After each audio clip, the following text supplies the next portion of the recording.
Welcome back to the Deep Dive. This is the show where we dig into complex topics, look at some really fascinating sources, and pull out the key insights for you.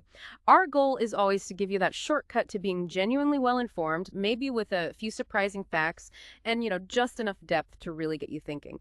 Today, we're tackling something absolutely vital for understanding one of the world's most, enduring powers, and often one of the most enigmatic, Russia. Okay, let's unpack this. We're leaning heavily today on Robert D. Kaplan's fantastic book, The Revenge of Geography, specifically the parts where he really gets into the details of Russia. So our mission really is to grasp how Russia's physical landscape, these huge, often brutal plains, the incredibly harsh climate, those really strategic mountain ranges, how all that has profoundly shaped not just its national character, but its entire history, its ambitions, those persistent imperial drives. This isn't just history, though. Think of it like a living map. It's a crucial way to look at things if you're trying to make sense of current events, or even if you're just curious about the deep forces that shape nations. We hope this deep dive gives you a fresh lens, maybe, to understand why Russia acts the way it does on the world stage.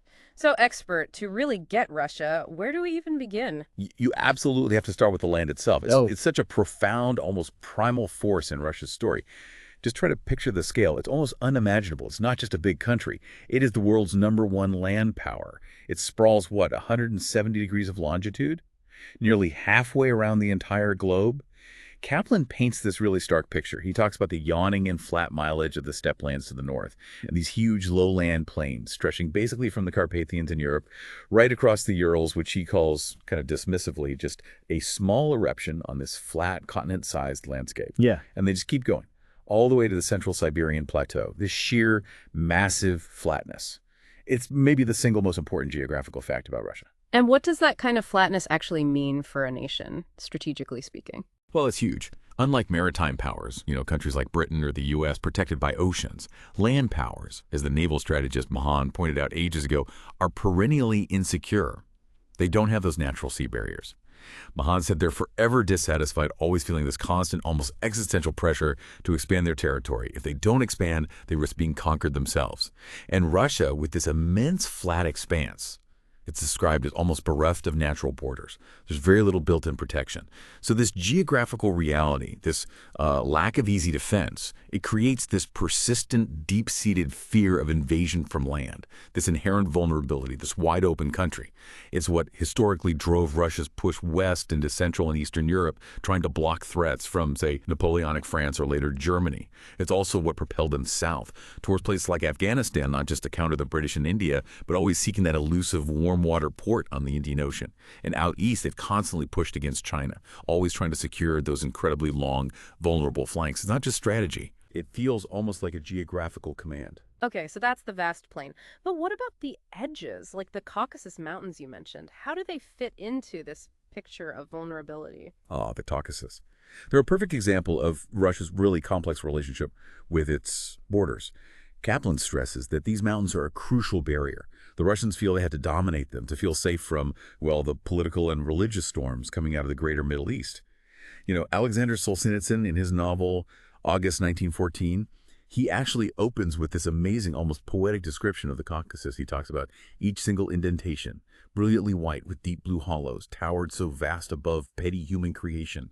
He mentions the snowy expanses, the bare crags, these vaporous fragments indistinguishable from real clouds. It's beautiful, right? But it captures that profound Russian reaction. The Caucasus are both tantalizing and threatening. It's where they encounter Islam, both its moderate side and its, more implacable face. So this region, stunning but incredibly volatile, it contributes, as Kaplan says, mightily to making the face of Russian imperialism hard, because there's this constant perceived need to control these vital crossroads. Beyond the sheer size and the tricky borderlands, Russia is also inseparable from another powerful geographic force, just extreme cold. Oh, absolutely. The climate is maybe even more defining than the flatness. I mean, think about this. The northern edge of the main part of the U.S. is the 49th parallel, right? That's basically where Canada starts. But the vast majority of Russia lies north of the 50th parallel. So most Russians live in a climate that's even colder than most of Canada. The geographer Saul Cohen points out that huge parts of Russia are simply too cold and too dry for large-scale permanent settlement. Right. Why? latitude, obviously, but also its distance from moderating oceans, mountain barriers blocking milder air, and just its sheer continentality being a massive landmass far from the sea's influence. Can you break down those climate zones for us? Tundra, taiga, steppe. Sure. So in the far north, you've got the tundra. It's frozen, treeless, just moss and lichen. In the brief summer, it turns into this swampy, mosquito-ridden mess. Mostly, though, it's harsh forbidding. South of that, you hit the taiga. This is the world's biggest coniferous forest. Think dense pine and fir trees. It's a massive belt stretching from the Baltic practically all the way to the Pacific. And get this, about 40% of this forest region, especially in Siberia and the Far East, is permafrost. The ground underneath is permanently frozen. And then further south, stretching all the way from Hungary, across Ukraine, the northern Caucasus, through Central Asia to Manchuria, that's the steppe. It's the world's vastest grassland. The Russia scholar W. Bruce Lincoln called it, evocatively, the Great Grass Road. It's often described as, well, pretty miserable and rugged terrain. And Kaplan argues this steppe holds the keys to the Russians' character and to their history. Okay. There are exceptions to the brutal cold, of course. The Caucasus, parts of the Far East near North Korea, they're further south, around the 43rd parallel, so they have relatively milder temperatures, which just adds to their strategic appeal, especially as potential routes to warm water. Wow. So from these huge open plains demanding expansion to this brutal climate forging resilience and these mountains that are both barriers and temptations, it's so clear how Russia's physical canvas has shaped its path. But what does this unforgiving land actually do to the character, the psyche of the people living there?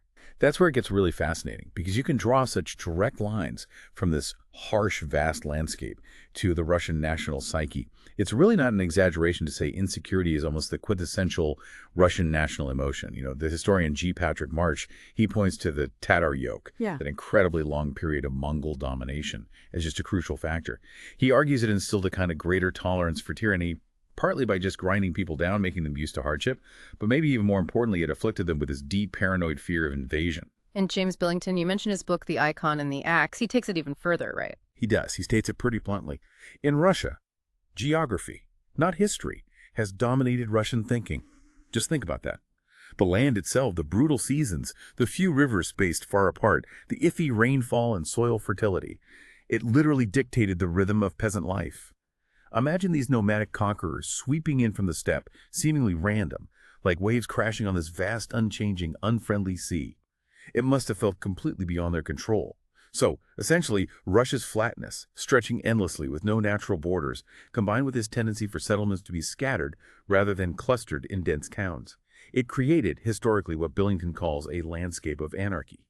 Everyone felt permanently insecure, and this pervasive insecurity born from a land with so few natural defenses is just foundational. You have to understand it to understand Russia's historical drive for control, for buffers. It's deeply ingrained, affecting everything from how they govern themselves to how they deal with the outside world. So this constant struggle just to survive in such a tough environment, it must have bred some pretty unique traits in the people themselves. How did geography shape that collective character? Exactly. It fostered this remarkable resilience, but also other things. Philip Longworth, another great historian of Russia, he suggests the intense cold cultivated a capacity for suffering, definitely, but also a certain communalism, even a willingness to sacrifice the individual for the common good. Just picture trying to farm way up north with such a short growing season. It demanded interdependence. Farmers had to work together. It required, as Kaplan puts it, frenetic, strenuous effort, long hours in the field, and the mobilization of children, just to get the harvest in before the winter slammed down. And because the climate meant low agricultural surpluses, it actually encouraged the ruling elites of the early Russian state to control huge areas of land. This in turn kind of killed the incentive for individual peasants to work harder unless they were forced to.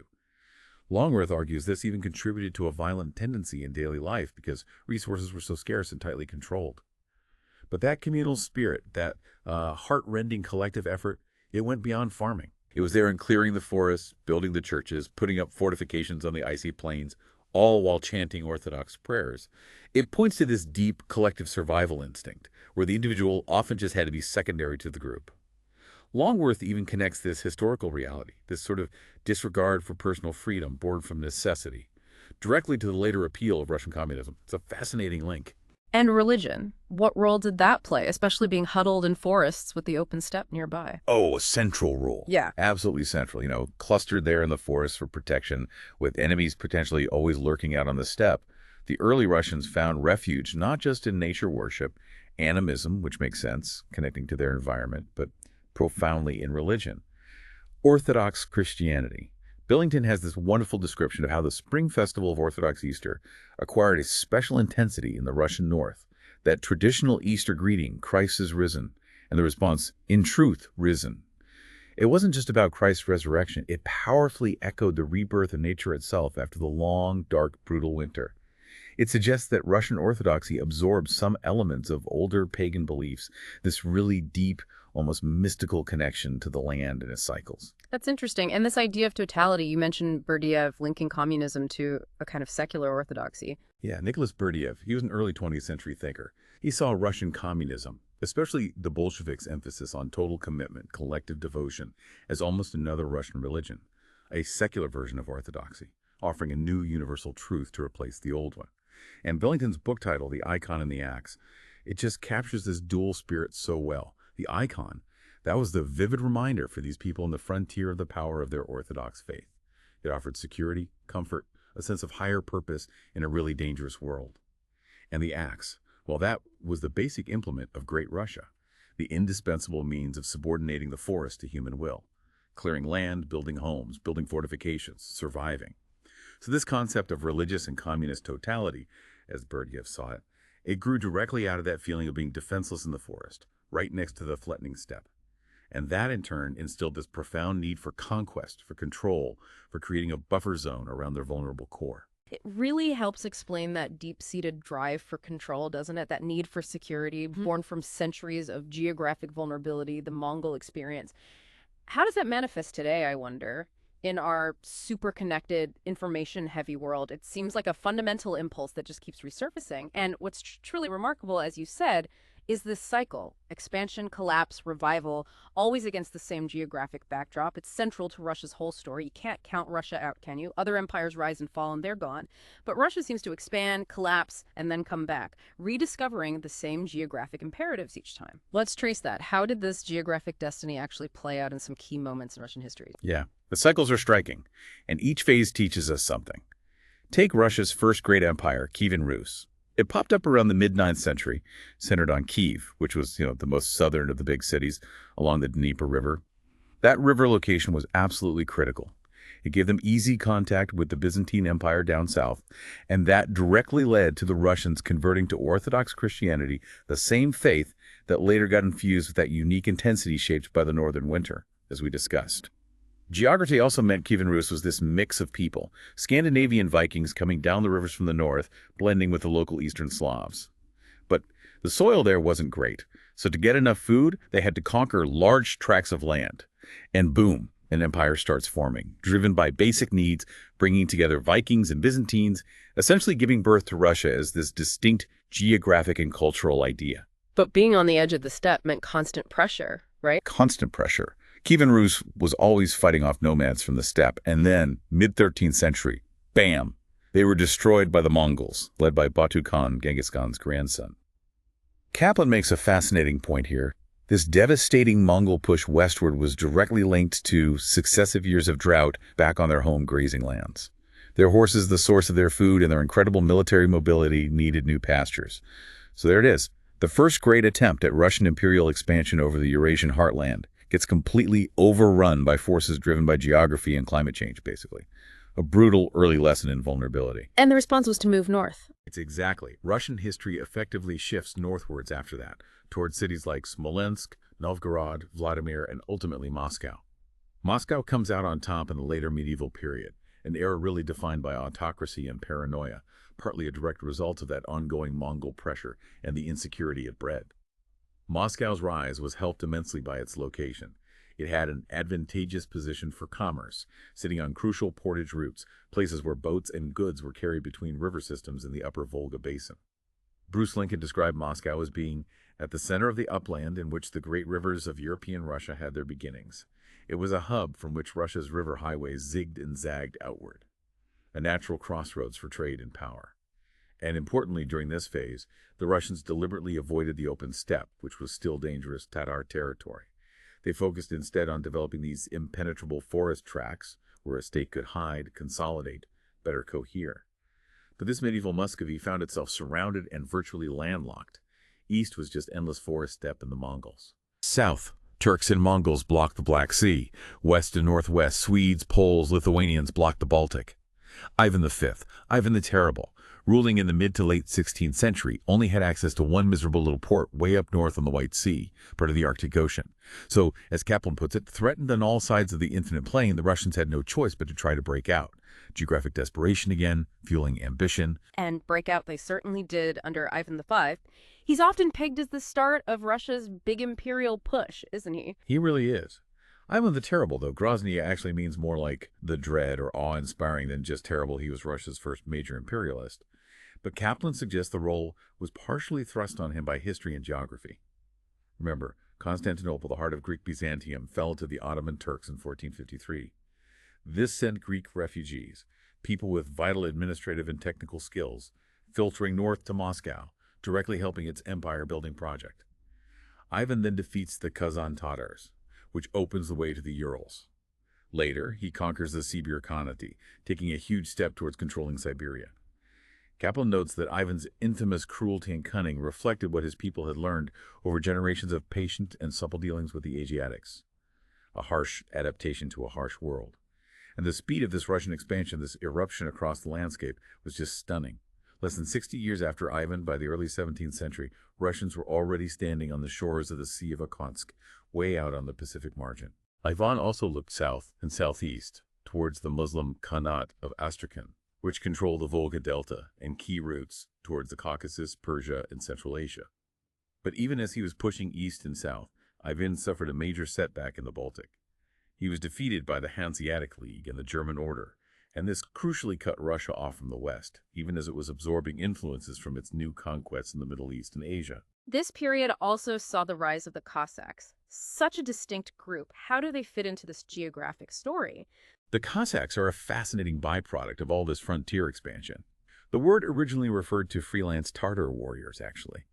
But it came to mean individual Russians, Lithuanians, Poles, people who were fleeing harsh conditions back home and migrated out onto the Ukrainian steppes. This was a chaotic frontier zone, former Mongol territory. They survived as thieves, traders, colonists, mercenaries. Eventually, they formed these irregular fighting units for Ivan's army because, well, they were tough, they knew the terrain, and they came cheap. Settlements grew up along rivers like the Don and the Dnieper. You know, Nikolai Gogol's famous story, Taras Bulba. It's about Dnieper Cossacks, and it vividly captures the unredemptive violence of those unremitting and unimpeded steppes of Ukraine. Gogol himself, though a Russian nationalist, saw the real primordial Russia in the Ukraine. And the word Ukraine, by the way, just means borderland, which perfectly describes it. It was a fluid, often violent frontier zone. He understood that while Russian, Ukrainian, and Cossack were distinct labels, they overlapped hugely in this region of constant conflict and migration. The violence in his story is, partly, an expression of the geography itself. The flatness, the continentality, the migration routes that just inevitably lead to conflict and swift changes of fortune. It forged a fierce, independent, but often brutal people. This pattern just keeps repeating, doesn't it? Expansion, adaptation. Which brings us to Peter the Great. Iconic, but maybe, geographically speaking, a bit misguided. You could definitely argue that. After medieval Muscovy collapsed during the time of troubles, the Romanov dynasty took over in 1613, and they really brought more organization to Russian imperialism. Peter the Great, ruling in the late 17th, early 18th century, is the standout figure. He's famous, of course, for building St. Petersburg right on the Baltic coast in 1703. This was a massive undertaking, requiring a brutal, exhausting war against the Swedish Empire, which controlled the area. And during that war, the Russians used their now infamous scorched earth policy against the invading Swedes, burning everything, leaving nothing for the enemy. It's a tactic they learned from their vast, harsh interior, and one they'd use again, devastatingly, against Napoleon and Hitler. But even though building St. Petersburg was this grand achievement, this deliberate attempt to face Europe and change Russia's whole identity, Kaplan argues it ultimately failed to change Russia's core nature. Why? Because Russia was still expanding in all other directions too. It remained fundamentally, more properly, a Eurasian country, arguably the archetypal one. It was always straining to be European, even as geography and the history of invasions exemplified by the Mongols denied it that status. Alexander Herzen, that great 19th century writer, he really nailed this feeling. He wrote, "To this day we look upon Europeans and upon Europe in the same way as provincials look upon those who live in the capital, with deference and a feeling of our own inferiority, knuckling under and imitating them, taking everything in which we are different for a defect."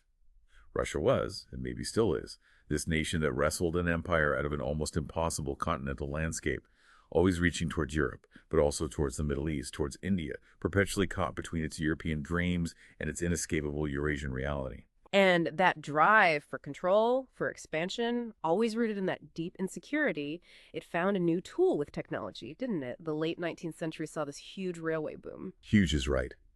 And this railway building directly inspired Mackinder's famous pivot theory of geopolitics, the idea of the Eurasian heartland.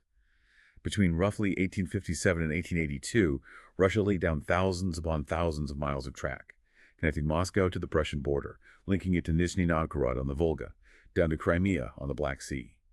By 1888, the rails stretched deep into Central Asia, all the way to Samarkand.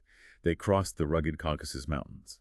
And then the really big one, the Trans-Siberian Railway, started in 1891, 4,000 miles across Siberia to the Pacific. By 1904, Russia had something like 38,000 miles of railway spanning 11 time zones. It was incredible. And what drove this latest Russian version of Manifest Destiny? Kaplan's answer is blunt. Once again, insecurity. The insecurity of this enormous land power that felt it had to keep attacking and exploring in all directions or itself be vanquished. This railway explosion brought Russia head-to-head with Britain in the Great Game for influence in Central Asia, and it led directly to conflict with Japan and China out in the Pacific. It completely reshaped the geopolitical map of Eurasia. It's amazing how consistent that theme is. And even after the 1917 revolution, a totally different ideology comes in, but it seems like geography still called the shots underneath it all. That is just extraordinary, isn't it? Even the Bolsheviks, despite their revolutionary internationalist ideology, turned out to be profound geographic realists once they were actually in power. They faced the same age-old problem. How do you control this sprawling land empire that's vulnerable all around the edges? Very quickly, they became Russian imperialists like the czars before them. They brought all these diverse ethnic groups back under Moscow's control.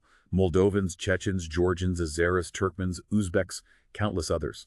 And they created what many called a prison of nations, deliberately drawing internal borders that didn't match ethnic lines. The goal was to prevent secession, to foster divisions between groups, making them easier to control from the center. And maybe most symbolic of all, following the logic of geography, they moved the capital back east from St. Petersburg on the Baltic back to Moscow.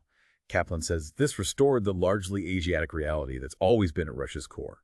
The Soviet Union essentially became Mackinder's ultimate heartland power, this massive continental bloc standing against American sea power. It shaped the entire Cold War, deeply affecting Europe, China, the whole world.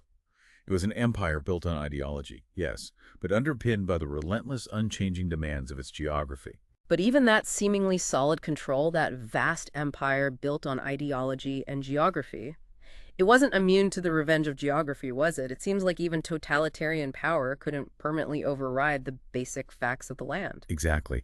And if we connect this to the bigger picture, the collapse of the Soviet Union in 1991, it threw Russia into probably its most extreme state of geographic vulnerability in centuries.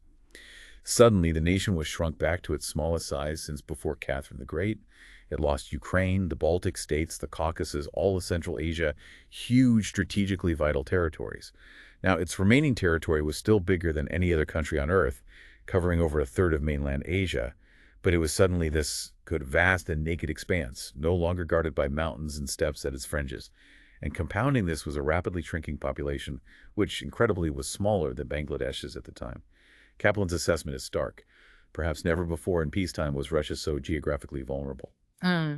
This immediate, profound sense of being exposed, it forced a very quick, very urgent rethink among Russia's leaders about their place in the world. So after decades where communism basically dismissed geopolitical thinking as, capitalist warmongering, the idea itself made a huge comeback. Huge comeback. Less than a month after the Soviet Union dissolved, the Russian foreign minister, Andrei Kozyrev, just came right out and said it. Geopolitics is replacing ideology. A massive shift. Geopolitics, which had been, persistently demonized during the days of the Soviet Union as this tool of imperialism and aggression, was suddenly rehabilitated. It was back in favor, and along with it, thinkers like Mackinder, Mahan, even the controversial German geopolitician Karl Haushofer. Their ideas were suddenly seen as essential for understanding Russia's new, precarious situation. You had figures like Gennady Zyuganov, an old-guard communist leader, declaring in what Kaplan calls unabashed neo-Mackinderian style that Russia had to regain control of the heartland. Given its history, given these new vulnerabilities, Russia felt it had no choice but to become a revisionist power. It felt compelled to try and regain influence in some subtle or not-so-subtle form over its near abroad. That means Belarus, Ukraine, Moldova, the Caucasus, Central Asia, where millions of ethnic Russians still lived. Even during the really chaotic 1990s, that lost decade, when Russia seemed on the verge of collapse, the seeds for the next cycle of expansion were already being sown. You had ultranationalists like Vladimir Zhirinovsky, often seen as extreme, sure, but he was tapping into a vital undercurrent of Russian thinking, with his calls for Russia to dominate the Southern Caucasus, Turkey, Iran, Afghanistan. It just shows how Russia's perceived weakness turned geography itself into this national obsession at the turn of the 21st century. And to try and rally people behind this new geopolitical push, they dusted off an old idea, Eurasianism. What exactly is that concept? It's interesting how old ideas get recycled when needed, isn't it? Zbigniew Brzezinski pointed out that in the 90s, Russians started reviving this 19th century idea of Eurasianism. It was meant to be an alternative ideology, something different from both failed communism and Western liberalism. The hope was to create this unique, unifying identity, Russia, as a distinct civilization bridging Europe and Asia that could maybe lure back some of the non-Russian peoples of the former Soviet Union. And look, the concept definitely fits Russia's geography and history. It spans Europe and Asia. It embodies Eurasia like no other country. It posits this special Russian destiny, separate from East and West. But Kaplan is pretty skeptical about its actual power as a rallying cry. He argues that while Eurasianism might be useful for academics, it's not really something ordinary people will die for, especially when you have Ukrainians, Moldovans, Georgians actively pining to be Europeans, pursuing their own national paths. And the Caucasus and Central Asia, they're hardly unified. They're cauldrons of richly developed ethnic identities and often conflicts. So a purely intellectual idea like Eurasianism struggles to gain real traction on the ground. Which brings us to Vladimir Putin's strategy. How does Kaplan frame his approach in this geographical context? Kaplan sees Putin's low-dose authoritarianism as a direct response, a rejection, really, of that cold turkey experiment with Western democracy in the 1990s, which many Russians associate with chaos, poverty, and national humiliation. And Putin's latest empire in the making, Kaplan argues, is being built on the wealth of Russia's immense natural resources. Russia has the world's biggest natural gas reserves, second biggest coal, eighth biggest oil, mostly in western Siberia, plus huge hydropower potential. And these resources are things that Europe and China desperately need. This energy wealth allowed Putin, especially in his early years, to dramatically increase military spending, quadrupling it in his first 7 years, and that trend broadly continued. It gave him the means to project power again. Kaplan suggests that Russians, perhaps because of their geography lacking those clear natural borders except way up in the Arctic and out in the Pacific, seem to accept this deep-seated militarization and the endless search for security through the creation of a land-based empire. Putin provides this sense of security, funded by what Kaplan calls his energy caliphate, highlighting that reliance on resource money for political power. So while maybe not an old-school imperialist just grabbing land, Putin clearly opted for a kind of neo-czarist expansionism, enabled at least for a time by these abundant natural resources. And in this new game, driven by energy and geography, Ukraine keeps coming up. What makes Ukraine such a critical pivot state for Russia's whole geopolitical identity? Ukraine is absolutely crucial. Brzezinski called it a pivot state, and that really captures its importance. Its independence, Brzezinski argued, fundamentally keeps Russia to a large extent out of Europe. Think about it geographically. Without Ukraine, Russia looks mostly east and south. It remains, in Brzezinski's view, a predominantly Asian empire, focused on issues in the Caucasus and Central Asia. But with Ukraine back under Russian influence or control, Russia suddenly adds 46 million people with strong Western leanings. It gains vital agricultural land, Black Sea access, and it immediately challenges Europe, even as it is integrated into it. In that scenario, countries like Poland and Romania, historically caught in the middle, would feel intense Russian pressure again, hanging in the balance. This explains why the struggle over Ukraine is so intense. It's not just about Ukraine itself. It fundamentally shapes Russia's orientation. Is it primarily Eurasian power, or can it genuinely project itself into and challenge Europe? And This struggle plays out very visibly in pipeline politics, doesn't it? Energy as a weapon almost. Definitely. It's a whole new battleground. Russia has immense leverage, historically sending about 80% of its gas exports to Europe through pipelines crossing Ukraine. They've used this leverage repeatedly to pressure Ukraine, offering lower gas prices in exchange for extending the lease for Russia's Black Sea fleet, for example, or trying to gain control over Ukraine's vital pipeline network itself. But the energy map is getting more complicated. Central Asian countries are increasingly sending their oil and gas east to China, which reduces Russia's monopoly as a transit road. Azerbaijan's oil from the Caspian Sea now bypasses Russia entirely, going through Georgia to the Black Sea and via a pipeline through Turkey to the Mediterranean. There are even ambitious plans for a gas pipeline, the Southern Gas Corridor, running from the Caspian through the Caucasus, Turkey, and the Balkans into Central Europe, specifically designed to avoid Russia. Now, Russia is fighting back, of course. They've built their own pipelines under the Black Sea, like Turk Stream and Blue Stream, going directly to Turkey and potentially southern Europe, trying to bypass Ukraine and maintain their market share. Turkmenistan still exports a lot of gas through Russia, but this whole complex web, this pipeline spaghetti, it shows that while Russia still has significant leverage, its dominance in energy geopolitics is being challenged. It's a constant high-stakes chess game being played out with pipes and contracts. Which leads us perfectly into this really interesting shift, the growing influence of Central Asia itself. For so long, it was just seen as Russia's backyard, but that seems to be changing dramatically. Oh, dramatically. It's a crucial shift, and maybe one that doesn't get enough attention. You have to understand the Soviet legacy there first. Back in the early 20th century, the Soviets deliberately carved up Central Asia into individual republics, with borders that often made little ethnic or geographic sense. This wasn't accidental. It was a calculated divide-and-rule strategy to prevent secession and to break up potentially powerful movements like pan-Turkism or pan-Islamism that could challenge Moscow's control. Kaplan mentions these plethora of anomalies like the Sirdarya River Valley, starting in an Uzbek part of Kyrgyzstan, flowing through Uzbekistan, then Tajikistan, back to Uzbekistan, and finally ending in Kazakhstan, or the main road from Tashkent, Uzbekistan's capital, to its own Fergana Valley province having to cut through Tajikistan. This technique, this Sovietism, was designed to foster dependence on Moscow and prevent ethnic unity. Ironically, while it created potential flashpoints, it also imposed a kind of modest stability for decades, even if, as Kaplan warns, the region remains a potential tinderbox due to these messy borders and competition over resources like water. So, despite that deep Soviet imprint, the power dynamics within Central Asia are shifting now. How are these countries asserting themselves? It's a really remarkable turnaround. First, ethnic Russians who settled there during the Soviet era have become much more marginalized in many of these countries since independence. There's definitely some lingering resentment over the decades of Soviet domination. But the absolute game changer is their extreme wealth and natural resources. This gives these states real leverage, significant bargaining power with the principal Eurasian states, Moscow and Beijing. They can now play these two giants off one against the other in a way that was completely impossible just 30 years ago. I mean, look at the resources. Kazakhstan's Tinka's oil fields, potentially twice the reserves of Alaska's North Slope. Turkmenistan, third highest natural gas output in the world. Kyrgyzstan, huge Soviet source of mercury, antimony, plus massive gold, platinum, silver deposits. Uzbekistan has enormous gas fields too. This wealth translates into political independence. Uzbekistan opened its railway bridge into Afghanistan for NATO supplies without even asking Russia first a clear signal.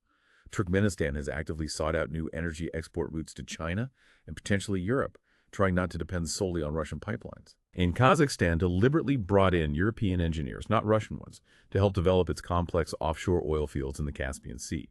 All this chips away at Russia's former absolute dominance. It's a major geographic and economic rebalancing. And within this new Central Asian picture, Kazakhstan really stands out, doesn't it? How significant is it, and how does its position challenge those old geopolitical theories like Mackinder's heartland? Kazakhstan is absolutely pivotal in this new dynamic. Geographically, it's enormous the size of Western Europe. Economically, its GDP is bigger than all the other Central Asian states put together.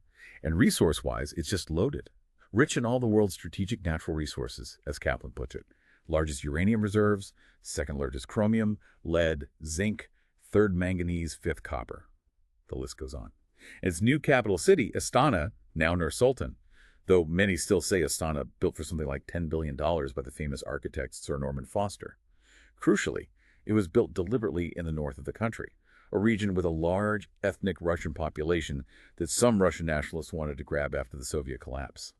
Kaplan describes Astana's futuristic buildings as a clear Kazakh rebuke to Russian ambitions, a very visible assertion of sovereignty. Now, Mackinder's theory was that whoever controlled the heartland, this vast Eurasian core, would command the world. He assumed it would be a great power, likely Russia. But Kaplan argues, in our age, the heartland lies in the hands of its indigenous inhabitants. That's a huge shift. Sure, Russia still has influence. There's economic interdependence, cultural ties, pressure. But Kazakhstan will always have the option of turning toward China if Moscow pushes too hard. The chances of Russia trying to invade Kazakhstan, a country 40 times bigger than Georgia, seem incredibly slim now. The 2008 Georgia invasion already showed the limits of Russian military adventurism. And Russia's hesitation to get deeply involved in Kyrgyzstan's ethnic violence in 2010, fearing getting bogged down, reinforces this sense of strategic limitation. And that brings in the other huge player restraining Russia, China's growing shadow over Central Asia. China's influence is just immense and growing. Beijing has poured, over $25 billion into Central Asia. They funded a massive 2,000-mile highway right across Kazakhstan. Go to any market in Central Asia now, and it's flooded with Chinese goods, often replacing Russian ones. China's influence has definitely grown at the expense of Russia. And don't forget, Russia and China share that incredibly long, sometimes tense border in the Far East as well. Now, Kaplan notes that reasonably good Russian-Chinese relations actually strengthen things like the Shanghai Cooperation Organization, SCO, which is a regional bloc partly designed to counterbalance U.S. influence in Eurasia. But conversely, if Russia and China were to become serious rivals again, the wages of Russian-Chinese enmity are greater influence for the United States in Europe and Eurasia. Okay. So this complex relationship actually forces Russia to discipline its behavior in Central Asia. It makes it much less likely they'd try to reclaim parts of Mackinder's heartland by force. China's presence creates a new balance of power that just wasn't there during Russia's earlier expansionist cycles. It forces Moscow to play a more cautious, strategic game. So this leads us right to the critical question then. If geography alone isn't enough anymore to guarantee Russia's power or dictate its destiny, what does the future hold? How does a nation so historically shaped by these geographic imperatives adapt when those imperatives are being challenged from all sides? That really is a crucial question, isn't it? If geography is the stage, what are the new forces at play? And Dmitry Trenin from the Carnegie Moscow Center offers a really compelling perspective on this. He argues that in the 21st century, fundamentally, the power of attraction trumps that of coercion. Therefore, he says, soft power should be central to Russia's foreign policy. What does that mean? It means a truly reformed Russia, a Russia that's attractive to its neighbors because of its values, its opportunities, its culture, not just its military or energy clout. Is there potential for that kind of soft power? Trenin thinks so. He points out that, look, the Russian language is still widely spoken. It's a lingua franca from the Baltics right across Central Asia. It's a language of business, communication. And Russian culture, from Pushkin to pop music, it still has a significant draw, a powerful appeal in many of these places. Trenin even suggests something like a sophisticated modern Russian language TV station, maybe modeled on Al Jazeera, could be really influential, offering high-quality news, debate, cultural programming that genuinely engages Russophone audiences rather than just pushing state propaganda. In this view, liberal democracy, or at least significant liberalization, becomes the only ideal that could allow Russia to once again achieve what in its eyes is its geographic destiny, which is to be a major respected power, but one that attracts allies and partners, rather than coercing or repelling them. It really echoes what Alexander Solzhenitsyn said back in 1991, right as the Soviet Union was collapsing. He talked about Russia facing an uncompromising choice between an empire of which we ourselves are the primary victims and the spiritual and physical salvation of our own people. A choice between clinging to the past or building a different future. So, if Russia were to genuinely embrace that path, focusing on attraction, on soft power, where would it orient itself geographically? Is it still about looking west to Europe? Or is the future more towards the east? Well, Trenin's analysis has a really interesting geographic dimension here, too.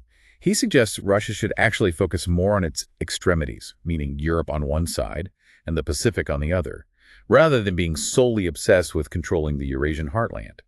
Focusing on genuine political alignment and economic integration with Europe could help Russia shed some of that historical insecurity, orient it more westward in attitude.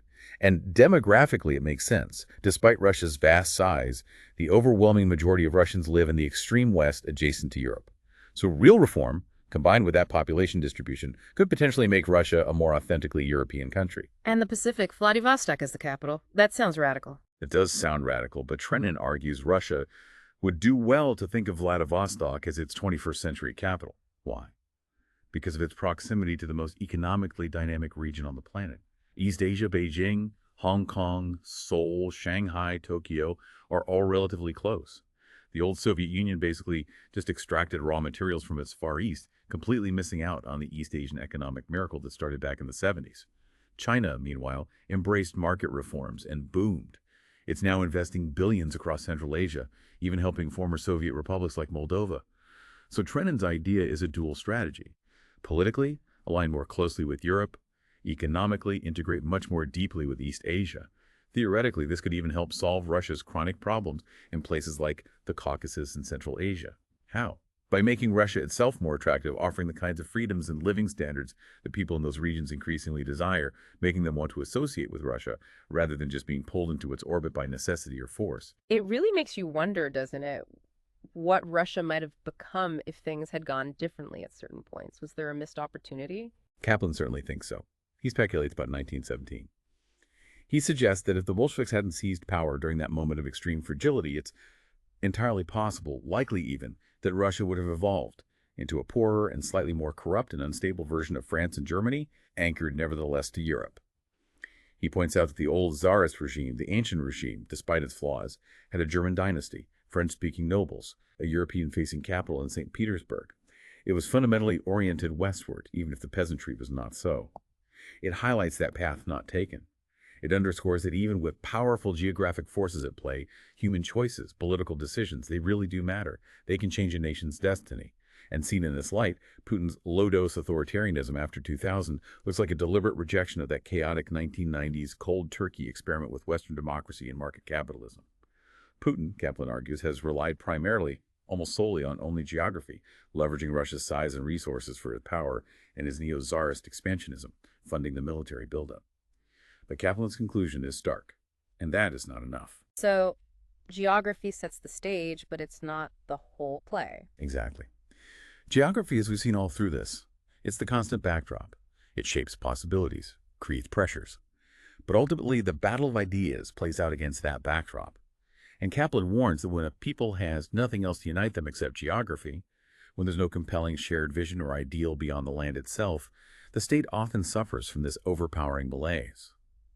Russia today, shorn of czardom and communism, desperately needs, in this view, an uplifting, unifying ideal beyond geography, if it's going to truly prosper and find a stable place in the world.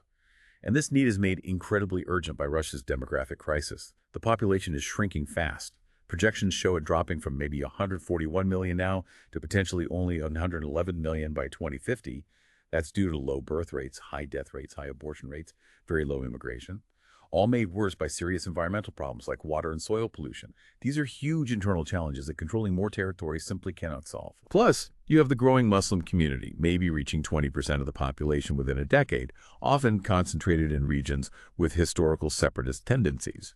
Chechen women, for instance, have birth rates far higher than ethnic Russians, shifting the demographic balance within the country itself. So just making a mere appeal to geography, which is really what concepts like Eurasianism or the Commonwealth of Independent States boil down to, will probably not allow for the rebirth of a Russian empire on the scale of its historical predecessors. Geography isn't enough. So it really comes down to this fundamental tension, doesn't it? What happens when an empire historically driven by geographic determinism runs up against the realities of internal decay, like demographic decline and external competition based on attraction, on soft power? Can Russia genuinely pivot? Can it find that new unifying ideal beyond just controlling territory? Or is it fundamentally bound by those deep historical impulses, that relentless search for security through expansion, even if geography alone can no longer sustain it? That is the multi-trillion-dollar question, isn't it? It's the core dilemma facing Russia today, seen through this geographic lens. Wow. What an incredible journey through Russia's landscape and history today. We've seen so clearly how its geography, those immense, flat, cold plains, the mountains, the rivers, how it's profoundly shaped everything from national insecurity to communalism, driving that persistent, centuries-old impulse for expansion. It really feels like it's written into the land itself, a script playing out over and over. It is powerful, absolutely. But as we've explored, while geography is constant, it's not necessarily destiny, or at least not the only factor determining destiny anymore. The rise of independent, resource-rich Central Asian states, China's massive influence next door, Russia's own serious internal problems, especially demographics, it all suggests there are real limits now to purely geographic expansion as a sustainable strategy. The geopolitical game has definitely changed. Okay, so here's where it gets really interesting for you, our listeners. Halford Mackinder, the geopolitical thinker who came up with the whole heartland concept for Russia, he also had another interesting idea. He believed that provincialism, meaning the world being divided into smaller groups and states, actually helps guarantee freedom. So think about this.